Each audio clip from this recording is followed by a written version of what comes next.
today's topic is meaningful assessment for meaningful learning. The first question is, what is meaningful learning? As we know that in each and every subject, we teach many topics to the students. Meaningful learning means the students must be explained why a particular topic is taught to him or her. Until unless the student is knowing the importance of studying any topic, the student is not going to take any interest for studying. He must be told why this topic is taught to him. That's why in our lesson plans we write that what are the basic objectives for teaching this particular topic and what will be the learning outcome. For learning outcome, we take a different types of exams so that we could know whatever we wanted to teach the student, whatever we wanted to make the student learn, whatever we wanted to make the skill development of the students, whether the students have developed that particular skill or not. For that purpose, we take a lot of different types of exams. That's why different parameters have been given by CBSE also that we are following for assessing the students. For example, we give few marks on the NS and SEA also. NS means notebook submission. We give homework to the students. Students are going to complete their assignments, and on the basis of the assignments, we give some few marks. Like notebook submission, we give them some few marks in the notebook submission. What is the purpose of this giving the marks? So that the students can be regular in completing his or her assignment and completing his or her work, whatever has been given by the teacher.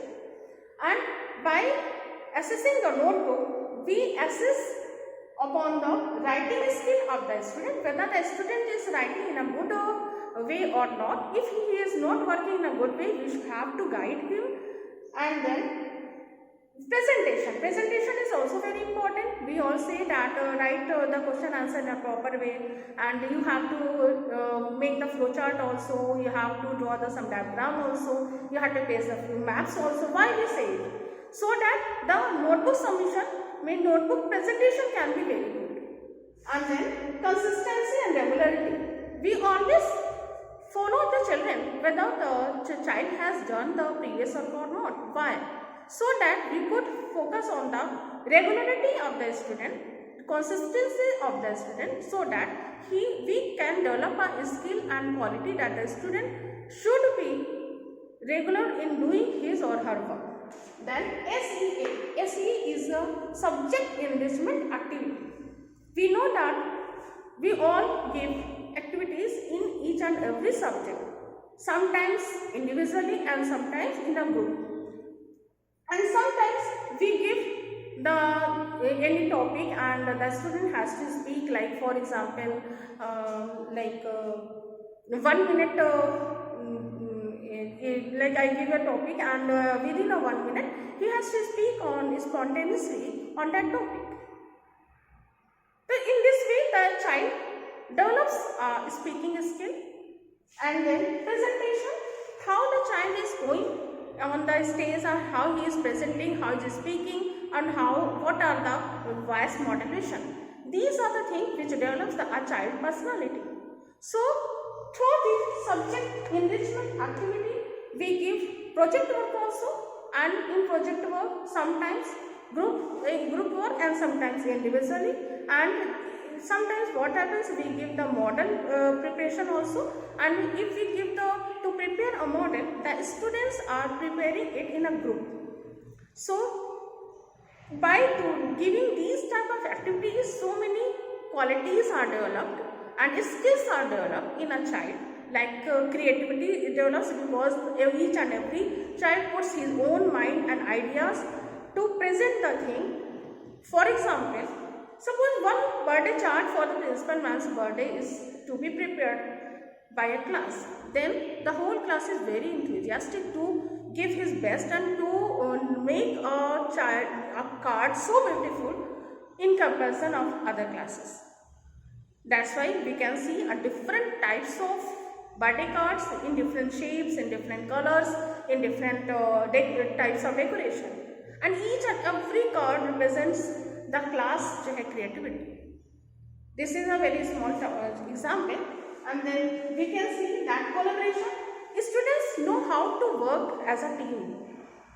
So collaborative effort develops in the children, and the child who is not very much creative and who is not good in speaking, then also he may be a good painter, he may be a good decorative skill, he may be having a good decorative skill, and he puts that skill in that presentation.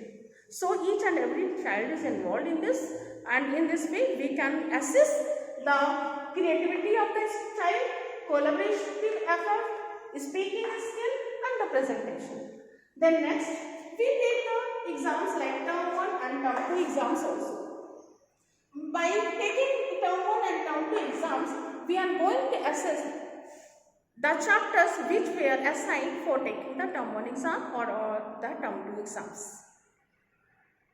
Why we are taking these exams? To know whatever the chapters are assigned, whatever the chapters we are taught, what were the objectives for teaching those chapters, whether the students have understood those concepts or not, those things or not, because these chapters are related with the higher classes also, and the concepts and the information which are given in that topic, those must be and those will be beneficial in higher classes, in other competitive exams, and in the entrance exam which the students will be giving after 12th for taking the exam, the admission in the UG level, that is undergraduation level.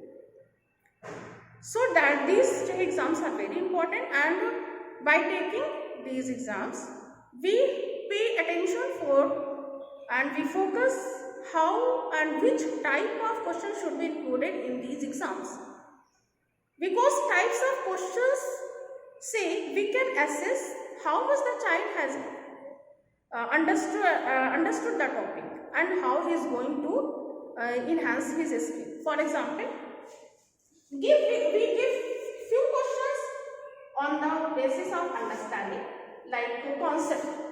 For example, there is a word like communism, whether the student knows the concept, the meaning of communism or not. And then memory based, for example, we give few events and we give MCQ type questions and years and date based questions.